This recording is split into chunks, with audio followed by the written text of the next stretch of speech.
Matthew Randall had never believed in starting over. At 58, with a career that spanned over 3 decades in high-demand logistics consulting, he had seen enough transitional chaos to know that the illusion of a clean slate was more marketing than reality. But when the chance came to buy a historic home on the edge of an aging but respectable neighborhood in northern Arizona, he took it.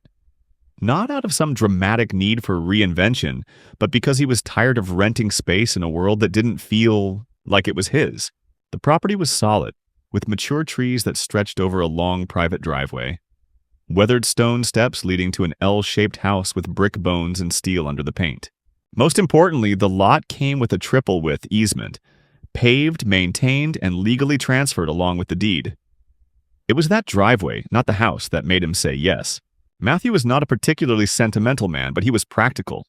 The width of that driveway meant he could back up his travel trailer without friction, park his truck without complaints, and, if necessary, build additional covered storage without infringing on public access. It was one of the rare pockets of personal infrastructure left unmolested by the creeping uniformity of suburban rules and amateur micromanagement. Or so he thought. The neighborhood itself was not unpleasant. The houses weren't cookie-cutter. Many had been built before the rise of managed communities and faux colonial symmetry. The yards varied in design and discipline, some meticulously landscaped, others allowed to grow wild in a way that spoke more of aging residents than of intentional rebellion. When Matthew moved in, most people kept their distance. Not out of rudeness, but out of habit.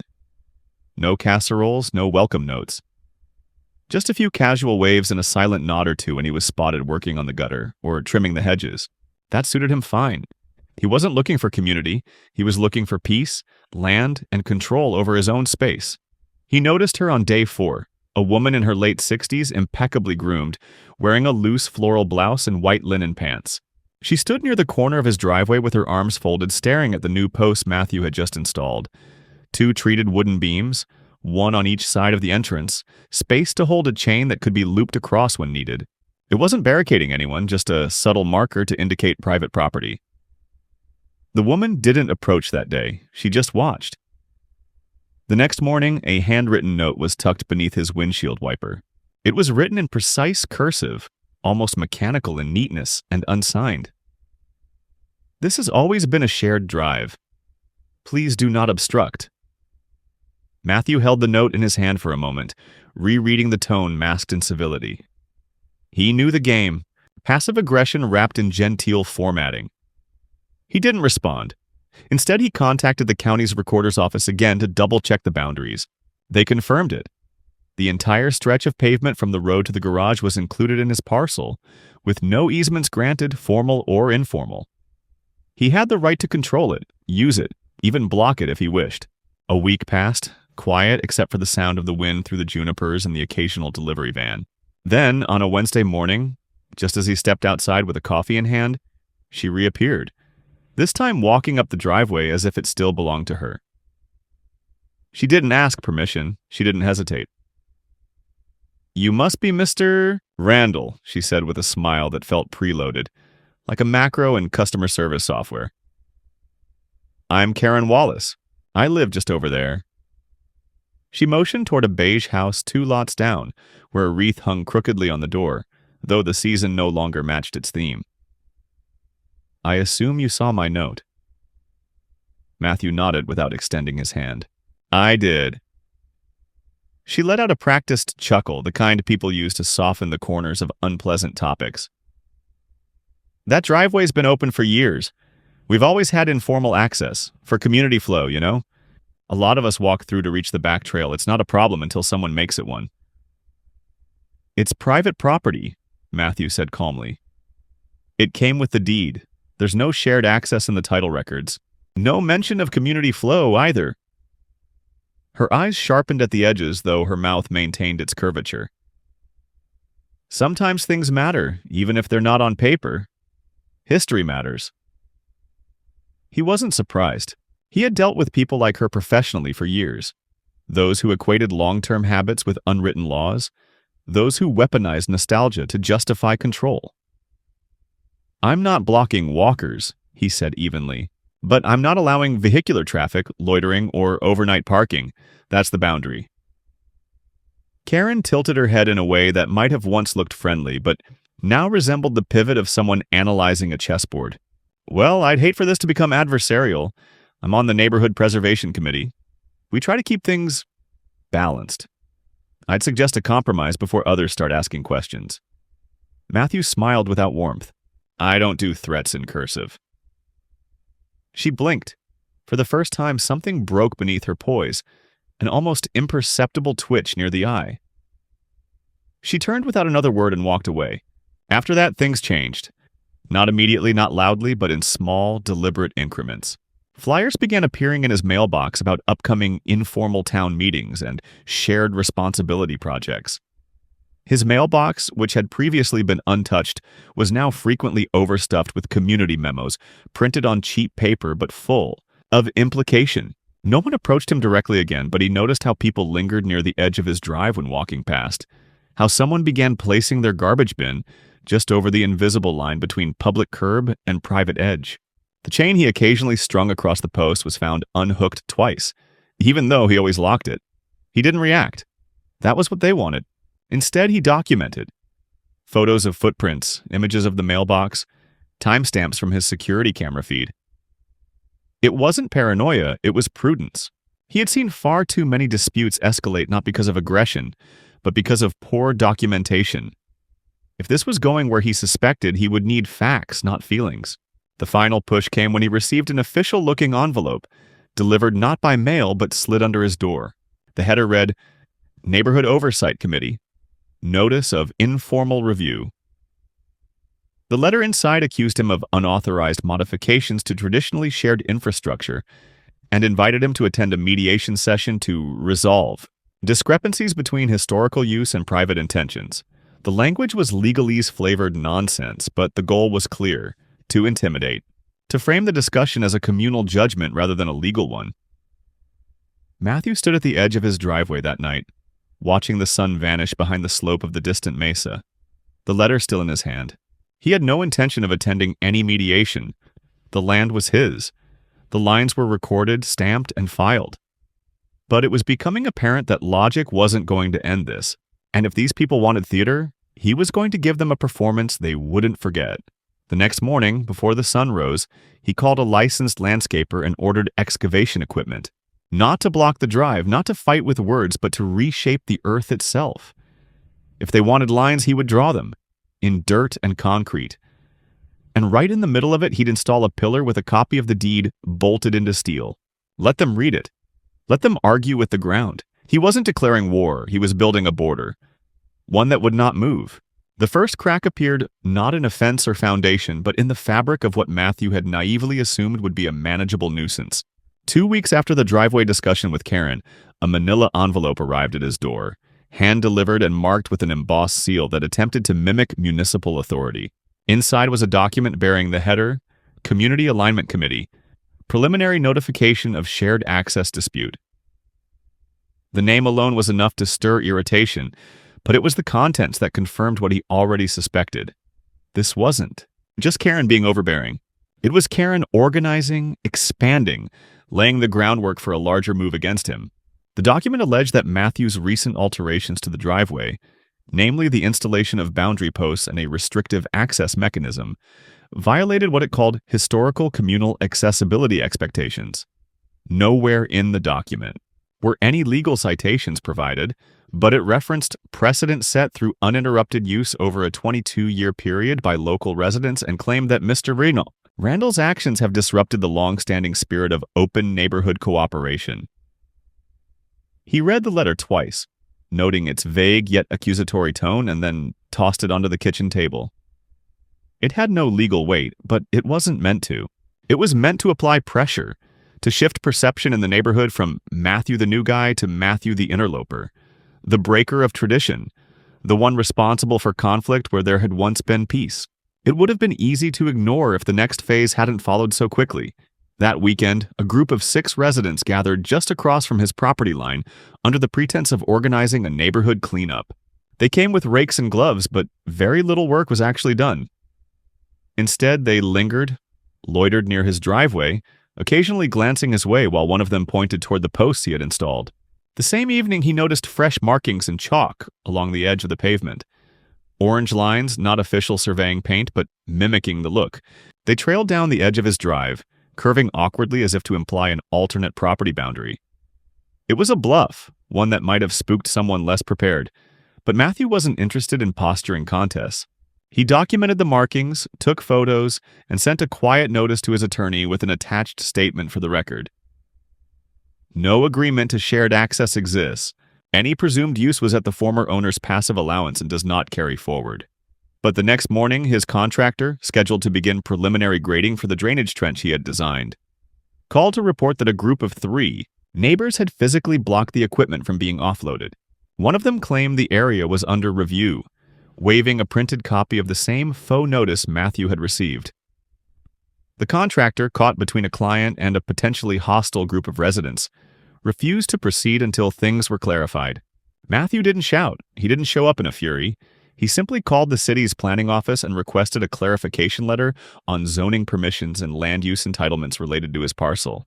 Then he contacted the contractor again, rescheduled for the following week, and went down to the hardware store to purchase a high-resolution security camera with a license plate reader. Still, the escalation didn't stop. By midweek, someone had filed a complaint with the local code enforcement office, accusing Matthew of unauthorized earth displacement and alteration of a shared-use surface without proper civic input. A city inspector showed up unannounced on Thursday morning, clipboard in hand, apologetic but firm. He explained that he was required to investigate the complaint, but after walking the property and reviewing the deed Matthew provided, he stated plainly that there was no violation. Matthew asked who had filed the complaint, and the inspector, though not at liberty to disclose names, offered a quiet nod in the general direction of Karen's house. "Between you and me," the inspector said while adjusting the strap on his clipboard, "I've seen this kind of thing before. Sometimes people confuse personal history with public policy. You're clean. Just be ready. People who organize like this, they usually escalate when they don't get the result they want." Sure enough, that same afternoon, Matthew found 2 printed flyers stuck to the poles of nearby mailboxes. At the top, in bold text, were the words, "Reclaiming our shared spaces. Stop the walling off of our neighborhood." Beneath that was a poorly photoshopped image of Matthew's driveway, overlaid with caution tape graphics, and a quote attributed to an anonymous neighbor. "He moved in and took what wasn't his. We want our street back." There was a QR code linking to a petition and an invitation to a community forum at a local church hall, organized by the same community alignment committee mentioned in the letter. Matthew didn't attend. He didn't need to. By now he understood the pattern. This wasn't about logic. This wasn't even about the driveway. It was about optics, about control, about one person's crusade to enforce a fabricated sense of communal memory at the expense of individual property rights. And it was gaining traction. On Friday, his trash bins were not emptied. When he called sanitation, he was informed that his service had been temporarily suspended due to reported obstruction of easement access. It was a lie, and it was cleared up by Monday, but the message was clear. The campaign was now bleeding into service infrastructure. His name was being flagged. His address was becoming a problem, not just a location. When he returned from the grocery store on Sunday, he found a large cardboard sign planted in the strip of grass across from his house. Not technically on his land, but close enough to taunt. It read, "This driveway was ours. We remember." He removed it silently and placed it in his garage without ceremony. It was during this stretch, 5 days of tension, false reports, quiet surveillance, that Matthew's neighbor across the street, an older man named George who had previously only offered a brief wave, crossed over late one evening and knocked on his door. When Matthew opened it, George held a coffee thermos and a folded chair. "I'm not here to tell you what to do," George said, his voice gravelly. "But I've lived here long enough to know Karen's pattern. She tests. If she meets resistance, she pushes harder. But if you don't flinch, if you just keep holding, people start to remember the rules instead of the stories. You've got the deed. Hold it like a sword." Matthew didn't say much, but he nodded in appreciation. That night, he sat at his desk and reviewed the finalized plans for the trench. The design was minimal. Shallow drainage along the disputed edge, stone-lined, with an ornamental bridge to provide continued access. For guests or delivery, not neighbors. He filed the final permit request electronically and received confirmation that the work was cleared. There was no further legal recourse for Karen, not unless she wanted to take him to court, which he strongly suspected she wouldn't. People like Karen rarely risked real courtrooms. They preferred community forums where narrative mattered more than fact. He went to bed that night knowing full well what would come next. They would escalate. They would try something physical, something showy. And when they did, he would be ready. Not with threats or retaliation, but with design, with paperwork, with an unshakable line in the dirt. Not because he wanted conflict, but because he understood one immutable truth. If you don't define your boundaries, someone else will define them for you. By the time the excavation equipment arrived, Matthew had stopped thinking in terms of resolution. He had accepted that no level of calm discussion, document presentation, or neighborly deference would reset the course of what had been set in motion. This was no longer a disagreement over a driveway. It had evolved, or perhaps devolved, into a territorial confrontation masquerading as community stewardship. The rented trencher rolled down his driveway with a low mechanical growl, trailing dust and intent, and by noon, the edge of his property had transformed into a shallow trench that traced the length of the disputed boundary. The work was precise, conducted by licensed professionals, conducted under a legal permit that had been triple-checked for compliance, and yet the presence of machinery alone was enough to trigger a flurry of curious eyes and murmured conversations. From across the street, Karen did not appear that day, but her presence lingered in the reactions of others. Two women paused during a walk to photograph the site from the sidewalk, pretending to check their phones while angling their cameras. A man in a faded ball cap parked across the street for an hour without exiting his car, watching from the shade of his windshield. Matthew said nothing to any of them. He remained visible, walking the site, speaking with the crew, overseeing the work like a landowner from another time. Detached yet aware, calm yet unreadable. He offered water to the workers, not out of generosity, but out of obligation to the order of things. He was the owner. The work was lawful. The trench was now real. But as the trench was completed and the decorative bridge installed, a solid, dark wood structure with steel reinforcement and weather-sealed planks, Karen struck. She didn't come with letters or meetings this time. She came with action.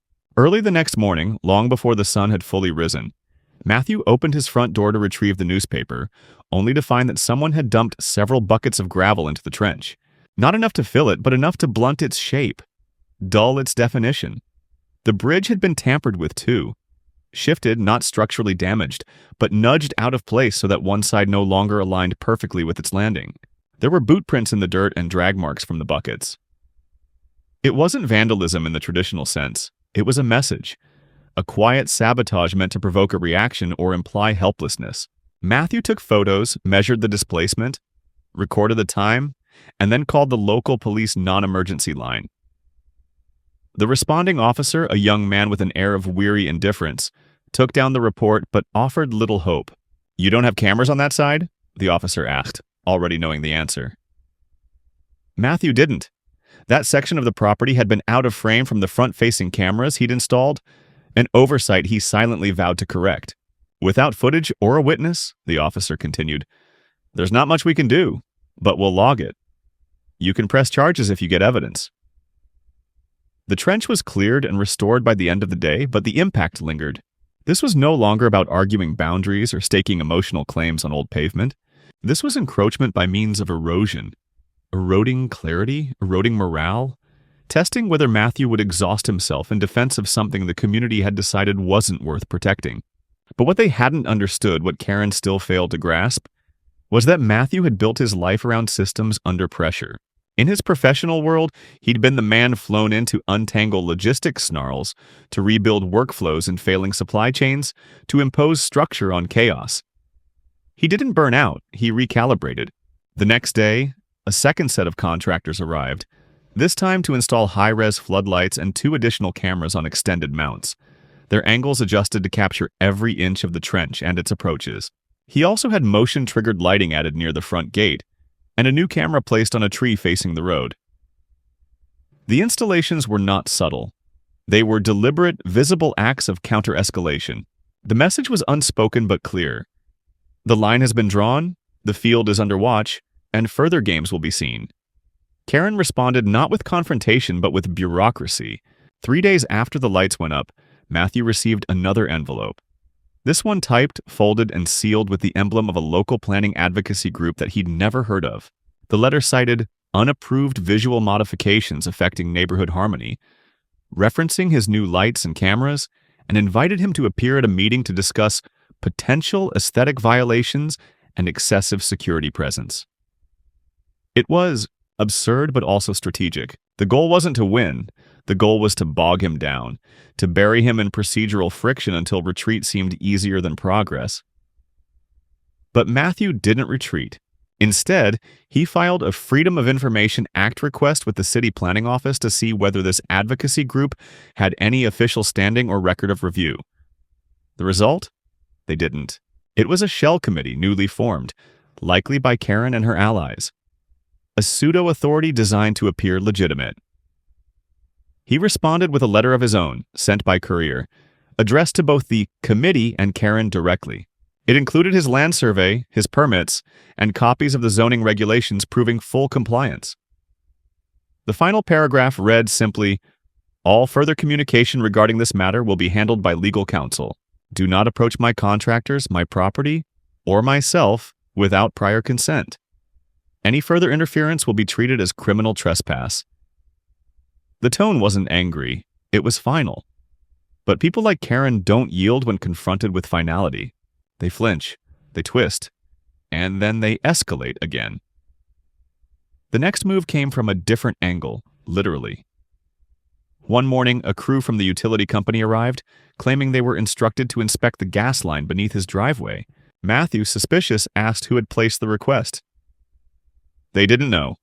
The work order had been generated anonymously, online. He showed them his gas connection records. Everything was up to date, no issues. The workers shrugged, packed up, and left.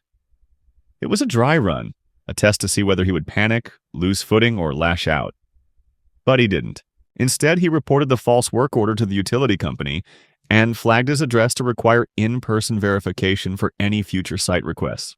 That afternoon, Matthew reached out to a private property attorney, not because he planned to sue, not yet, but because he wanted a file created, a formal case number, a place where the timeline could live in chronological order, with evidence attached, a paper trail ready to unfurl if necessary.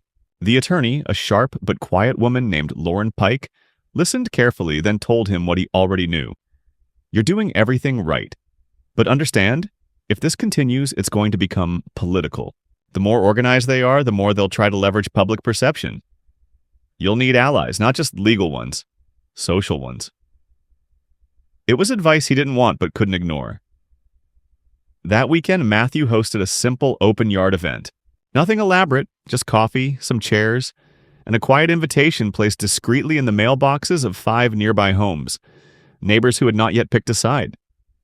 He didn't make speeches, he didn't mention Karen. He simply welcomed them, answered questions about the trench, the deed, the lights. He let them see the permits, the photos of the sabotage, the warning letters. He let them decide for themselves. By Sunday evening, 2 of those neighbors had emailed him privately to express support. One of them offered to provide a written statement if things escalated further. The other offered to share what she'd overheard in Karen's backyard meetings. The tide wasn't turning yet, but it was stirring. And Matthew, watching from his window as dusk fell over his now bright and clearly defined property, knew that the war was still coming. But so was his defense. Structured, documented, prepared. They had made the first move. He was making the next one. And every move from now on would be calculated, traceable, and completely, undeniably his. The midpoint came not with a bang or confrontation, but with the arrival of a letter that was both mundane in appearance and deeply consequential in its implications. It arrived via regular mail, folded crisply in a nondescript white envelope, bearing no seal, no formal insignia, just his name, address, and a return label from the County Land Review Department. Matthew opened it with the casual detachment of a man who had grown accustomed to reading nonsense, disguised as official communication. But what he found was not another empty notice from Karen's fabricated committees or advocacy fronts. This was real. This was a scheduled notification of an administrative review initiated through a petition filed by concerned residents, seeking a public hearing to discuss a proposed adjustment to his parcel boundary, specifically the portion that included his driveway and trench, on the grounds of historic utility and shared neighborhood access. It wasn't a decision. It wasn't a ruling, but it was the procedural start of something with real teeth. A hearing meant exposure. It meant documents, narratives, interpretation, and above all, the possibility that the county might, even temporarily, entertain the idea that his private property lines were open for debate. And that was unacceptable. The petition itself had been signed by 15 names. Some familiar, most not. Karen's name was first. The language in the filing mimicked the passive-aggressive stylings he had seen in earlier letters, now sharpened with curated anecdotes. Mentions of elderly residents who had once walked their dogs across the old driveway, parents who had used it as a shortcut to the park, vague references to communal understanding, and unspoken agreements honored by prior owners. None of it was legally binding, but it had emotional weight. Matthew understood that this wasn't about property law anymore. It was about storytelling. Whoever controlled the narrative at the hearing would shape the perception of truth. Facts mattered, but they were no longer the only currency in play. He sat in silence for a while after reading the petition. The document spread flat across the table, a mug of untouched coffee cooling beside it. Then he stood, went to the filing cabinet in his office, and began assembling his own arsenal. Not just permits and deeds, but photographs, timestamps, email threads with contractors, invoices, sworn statements from the installation teams. He printed copies of the surveillance footage stills, including the grainy image of the figures dumping gravel into the trench, and compiled a timeline of events dating back to the day he moved in. He placed everything into a clean, black presentation binder and labeled it plainly. Randall V. Proposed Parcel Adjustment. Evidence of Ownership and Interference. It wasn't dramatic. It was clinical, restrained, and thorough. The hearing was scheduled for the following Tuesday. In the days leading up to it, Matthew observed a noticeable shift in the atmosphere around the neighborhood. Karen's allies grew more emboldened, more visible. One afternoon, he spotted two of them speaking animatedly with a woman who worked for the county zoning office, pointing toward his property while gesturing with photocopies of maps and petitions. Meanwhile, the quieter neighbors, the ones who had attended his open yard gathering, remained publicly silent but offered him discreet thumbs-ups or quick nods when passing by. It was a tense equilibrium, overt hostility from one camp, passive solidarity from the other, and in between, Matthew, increasingly isolated yet unmoved. When the day of the hearing arrived, he wore a dark, clean suit and carried only the binder. He did not bring a lawyer.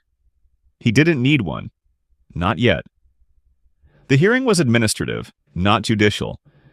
Its purpose was to review the complaint, hear both sides, and make a recommendation. The final decision would still rest with the zoning board. The room was smaller than he expected, sterile and fluorescent, with rows of plastic chairs and a folding table at the front, where two county officials sat flanked by an aide. Karen was already there, seated near the front, flanked by three neighbors who had co-signed the petition. She wore a blazer and carried a leather portfolio that was visibly overstuffed with paper. She smiled at him when he entered, not warmly, but with a performative graciousness that almost made him laugh. The show was beginning. The proceedings opened with the chair reading aloud the complaint, followed by a statement from Karen, who spoke with the rehearsed sincerity of someone who had practiced in front of a mirror. She invoked memories, quoted fictional conversations with long-deceased residents, and even choked up briefly when describing how her late mother used to say, "The Randall property belonged to all of us in spirit, if not in law." It was theater, but it was well-executed theater. The officials listened politely, nodding, taking notes. When it was Matthew's turn, he stood without flourish, walked to the center of the room, and opened his binder. He did not attack. He presented. He laid out the parcel map, the deed, the title transfer, and read directly from the zoning code. He included copies of all permits, emails from the city approving the trench and bridge, photographs of the sabotage, and records of the false work order filed to the utility company.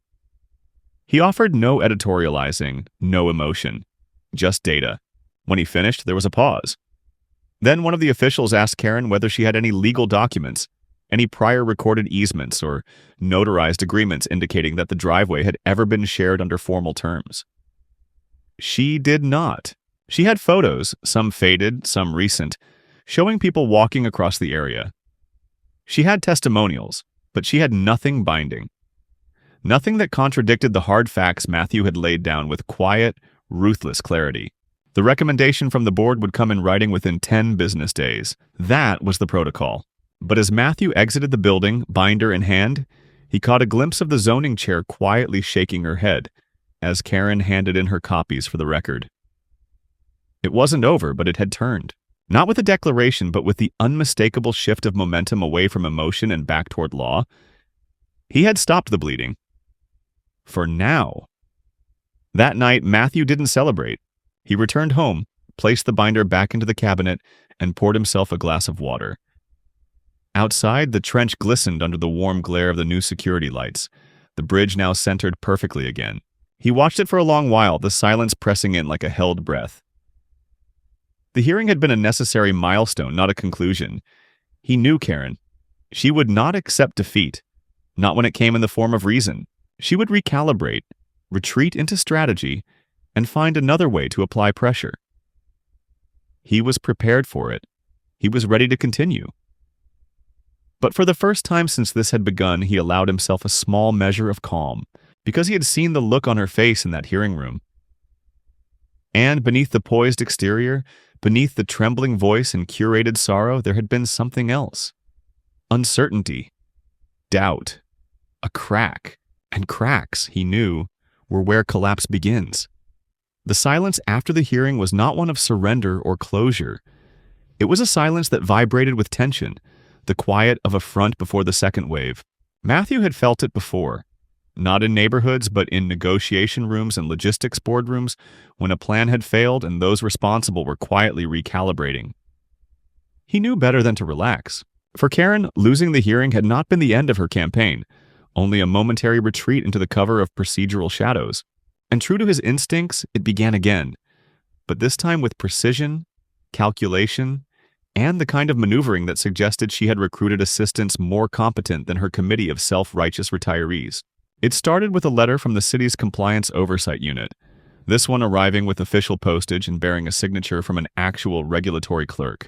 The letter stated that a formal complaint had been filed regarding the trench structure and accompanying bridge, citing that it might be in violation of revised environmental runoff policies issued by the Department of Urban Drainage. It requested that a licensed surveyor reevaluate the impact of the structure on neighborhood water flow. Matthew understood instantly that this was no coincidence. Karen had exploited a policy shift, a minor update to environmental standards from 6 months prior that had not yet been broadly enforced. The city was now legally obligated to follow up, and he was once again thrust into the machinery of bureaucratic inspection. But this time, she had miscalculated. Matthew already had detailed plans from a hydrology consultant who had signed off on the project during the permitting process. He retrieved the stamped documents, attached a letter of rebuttal co-signed by the contractor, and sent them directly to the compliance office within 24 hours. He followed up with a phone call, not to argue, but to clarify. He spoke calmly, explained the project history, and included the time-stamped communication trail. The inspector, audibly relieved to be dealing with someone organized, promised to expedite the review and close the case within the week. Still, it was another attempt. Another thread of doubt tugged at his work. And it wasn't the last. The next maneuver came from a different angle. Social pressure masked as community concern. Karen's committee began circulating a neighborhood well-being assessment, a glossy document printed on heavy cardstock, featuring photos of smiling residents and flowery language about cohesion, legacy, and balance. Buried within it was a small section on visual intrusion and environmental hardness, a veiled critique of Matthew's lighting, cameras, and bridge design. The language was vague, careful not to name him directly, but the implication was unmistakable. He was the eyesore, the disruption. They even added a QR code linking to a neighborhood vision board, which featured mock-up sketches of the street without his trench, digitally altered to resemble a continuous greenbelt. It was subtle psychological warfare, an attempt to normalize the idea that his improvements were aberrations needing correction. But it wasn't just aesthetics Karen was targeting anymore. A few days after the pamphlet appeared, Matthew was contacted by his insurance provider. Someone had reported an alleged hazard on his property, specifically referencing the bridge and the trench as dangerous to foot traffic. Though he had no trespassers and no foot traffic authorized to be there, the company was legally obligated to perform a risk assessment. An adjuster came out, took photos, reviewed the permits, and ultimately cleared him, noting that the area was clearly marked private and met all code requirements. But Matthew knew this wasn't about winning a claim. It was about generating paperwork, stress, and the fear that eventually something would stick. Karen was no longer just trying to take his driveway. She was trying to wear him down until he abandoned it. Then came the first act of true aggression. One evening, just past midnight, his security system alerted him to movement near the trench. He pulled up the feed and saw two figures dressed in dark clothes and hooded, crouched near the far end of the bridge. One of them was holding what looked like a crowbar. They were working quickly, attempting to dismantle the support frame. Matthew didn't panic. He didn't run out. He pressed the emergency alert tied to his private security service. Within minutes, headlights lit the street as a patrol car from his contracted response unit pulled up. The two figures fled before they were caught, but not before the cameras captured their faces clearly. The footage was high resolution. The angle was perfect. And when the police reviewed it, one of the intruders was quickly identified. He was the son of one of Karen's closest allies, a college student home for the summer, now facing charges of attempted vandalism and trespass. Karen didn't appear for 3 days after that. When she did reemerge, she looked more tired, her movements less confident, but her resolve was undiminished. That weekend, she called for a community emergency meeting to address what she referred to as growing division and dangerous escalation on our street. She tried to cast herself as a peacekeeper, downplaying the vandalism and pointing instead to the divisive and unwelcoming modifications made by certain property owners. Matthew didn't attend. He didn't need to. One of the neighbors who had supported him recorded the entire meeting and sent him the audio. On the recording, Karen could be heard struggling to keep control of the room. Several residents, previously neutral, openly questioned the logic of continuing the conflict. One woman asked plainly, "Why do we keep pushing if the county already said it's his?" Another neighbor, a retired teacher, stated, "I walk my dog on the sidewalk, not on someone's driveway. Maybe we should move on." For the first time, the narrative was slipping from her hands. But Karen's final card was the most audacious.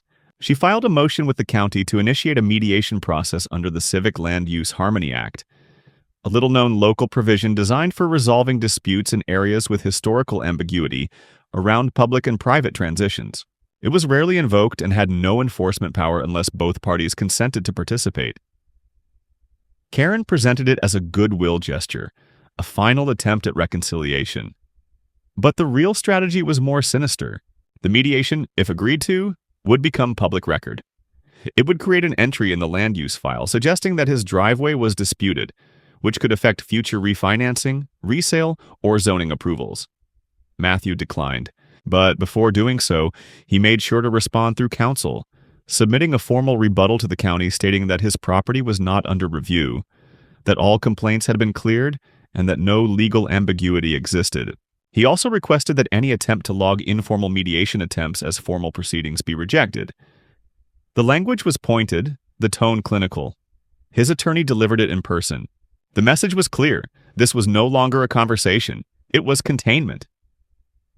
Karen had overplayed her hand. The fallout came not in a bang, but in a slow unraveling. The county returned the mediation proposal marked closed. Participation declined. No further action was scheduled. Matthew's neighbor, George, approached him the next day and said, "It's shifting. People are tired. You held longer than most would have. That's power, not what you built, but that you didn't give in." Matthew didn't reply. He nodded once, then returned to adjusting one of the solar lights along the trench. It had shifted slightly in a recent storm. He reset it to its original angle, tightened the bolt, and stood for a long moment looking at the bridge, the clean lines of his property, and the forested rise behind it. The battle wasn't over. He knew that, but the rules had changed. Karen could still glare, could still scheme, but she had exhausted her legitimacy. Every further move would come from a place of weakness, of improvisation, of reputational repair. And he had built not just a trench and a bridge, but a fortress of proof. Not to wall himself in, but to keep absurdity out.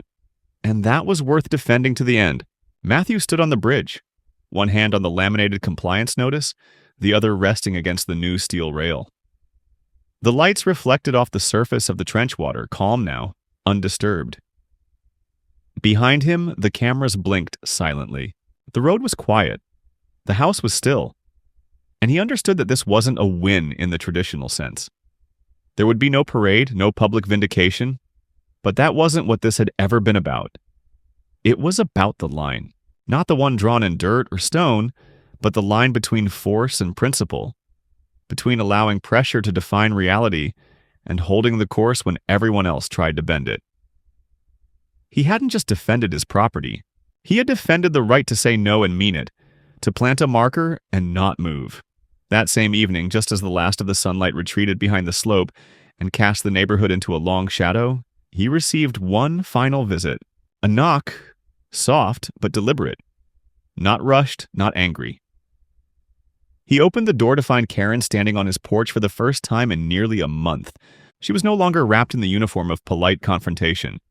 No clipboard, no folder, no carefully chosen jewelry or lipstick. Just a simple jacket and a pair of dull house shoes.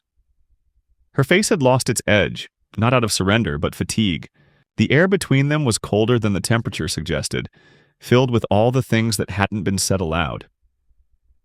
"I came to say something before the lawyers ruin what's left," she said. Matthew didn't answer. He leaned against the doorframe, arms crossed. Karen hesitated, glanced toward the trench, then back at him. "I didn't tell them to do that. Not the concrete. I wanted to push you out. I wanted the old way back. But that wasn't mine to order." Matthew didn't interrupt. He watched her closely. Not for deception, but for something real. Anything grounded in truth rather than narrative. Her eyes were sunken but still alert. The confidence was gone, but the defiance hadn't entirely left her. She wasn't apologizing, not really. She was trying to reclaim some piece of dignity that had slipped through her fingers. She swallowed visibly. "They're going to investigate me now. You probably know that already. I thought you'd fold. People like you usually do." "I didn't fold," he said quietly, not coldly, just a fact. "No," she admitted, lowering her eyes. "You didn't." They stood there for a moment, suspended in a silence that wasn't peaceful. It was too late for that, but it was honest. She turned to leave, pausing only once. "I won't fight you anymore. Not officially." "You already lost," he said, not out of cruelty, but because it was true. She nodded, then walked off into the dusk, not down the middle of the street like she used to, but along the sidewalk, stepping around the boundary she once claimed didn't exist. Matthew watched until she disappeared. Then he closed the door without looking back. But even as the door clicked shut, he knew that endings rarely arrived so neatly. There would be echoes, small, petulant responses, back-channel complaints, cold shoulders at the grocery store. That was fine. He wasn't here to be liked. He had no interest in fitting into the culture of quiet coercion that had defined this stretch of neighborhood for too long. What mattered now was permanence. The next morning, he walked the perimeter of the property, clipboard in hand, reviewing the new installation schedule. A second row of low-level solar lights would be added near the rear lot, along with reinforced bollards near the mouth of the driveway. Not out of fear, but as a message. The ground would remain as it was, protected, defined, deliberate. A small stone plaque was being fabricated at a local metal shop. On it would be a simple inscription, unpretentious and clear: "Private access lawfully established." It wasn't defiance, it was documentation set in stone. That week, the city quietly released a memorandum addressing the misuse of neighborhood advisory groups and the abuse of complaint systems for personal agendas. No names were attached, but everyone in the area knew what it meant. Several local residents came by over the following days, some to offer restrained congratulations, others simply to nod in acknowledgement. They didn't want to take sides. They didn't want to say the word Karen aloud, but they knew, and Matthew didn't need more than that. He spent Saturday leveling the gravel near the front of the trench, ensuring runoff would flow properly into the drainage. Every detail mattered. Precision was the only shield that could not be twisted against him. As he worked, a boy on a bike rode past and slowed to look at the bridge, now perfectly integrated into the landscape. The boy didn't speak. He just gave a thumbs up before pedaling away. Matthew let out a breath he hadn't realized he was holding. That one small gesture said more than any neighborhood meeting ever could. By the following month, Karen's house was listed quietly on a real estate website. The photos were staged, her name never mentioned. No for sale sign appeared on the lawn, but the word traveled through the neighborhood like wind between fence slats. Matthew didn't rejoice. He didn't celebrate. But he did allow himself a moment of reflection when he saw the listing. Not because she was leaving, but because the ground had outlasted her. It wasn't revenge. It was restoration. Weeks passed, and with them, the weight that had once pressed down over the neighborhood began to lift. Not because the conflict had been forgotten, but because its source had quietly receded into the background. Karen's house remained, but it no longer pulsed with activity or whispers of organized resistance. Her porch sat empty, her blinds never shifted, her mailbox no longer overflowed with flyers. The community that had once hovered in quiet compliance with her authority now operated in slow rediscovery of its own silence. People walked their dogs without pausing in front of Matthew's property. Children passed on bicycles without being warned to avoid the driveway. The tension didn't disappear, but it softened, like fog thinning after a storm. On a mild Tuesday morning, a neutral-colored sedan arrived outside Karen's house. Two men in professional attire emerged, exchanged a few words by the gate, then entered with a real estate agent. For the next hour, they moved from room to room, the front door open, the smell of old carpet and fresh paint faintly drifting onto the street. Matthew watched from across the way, not out of glee, but with a certain quiet finality. When they left, a discreet lockbox was attached to the doorknob. There was no for sale sign, no listing flyers. But the message was clear. She was leaving. Matthew didn't celebrate, he didn't tell anyone. He simply walked back inside, poured himself a glass of water, and sat in his workshop reviewing the final invoice for the solar boundary lighting. The last of the work had been completed the week prior, and for the first time in months there was nothing left pending. No hearings, no inspections, no scheduled responses. Just the land, the structure, and the quiet assurance of a battle held on solid ground. A few days later, a neighbor, one who had never taken a side, approached him while walking his dog. The man stopped a few feet from the trench and nodded toward it, then toward the bridge. "Clean work," he said. "Looks like it was always supposed to be there." Then he kept walking. It wasn't approval exactly, but it wasn't sarcasm either. It was acknowledgement. Matthew accepted it without a word. As spring edged closer, the neighborhood entered a kind of neutral phase, neither warm nor hostile, neither cooperative nor divided. But it was stable. No more anonymous complaints. No more meetings. No more shadows moving past his cameras in the dead of night. And that, in itself, was a kind of peace. Late one evening, Matthew stood once more at the edge of the bridge, a cup of black coffee in hand, the final touch recently added. A small steel plaque embedded in the concrete near the base of the first post. It bore no dramatic statement, no threat or slogan, just 3 words engraved in clean, subtle font. Line held here. He didn't put it there to provoke. He put it there to remember. Not for others, but for himself. Because the battle, while external in execution, had been internal in weight. He had resisted not just someone else's control, but the growing instinct to doubt his own judgment, to question whether quiet submission would have been easier, whether peace at the cost of principle was peace at all. That night, a soft rain began to fall, slow, rhythmic, steady. It pattered gently against the metal of the trench railings, echoed softly on the bridge planks, rolled off the roof of the house and into the garden he'd started rebuilding, now that the noise had stopped. And for the first time since arriving, Matthew didn't wait for the next move.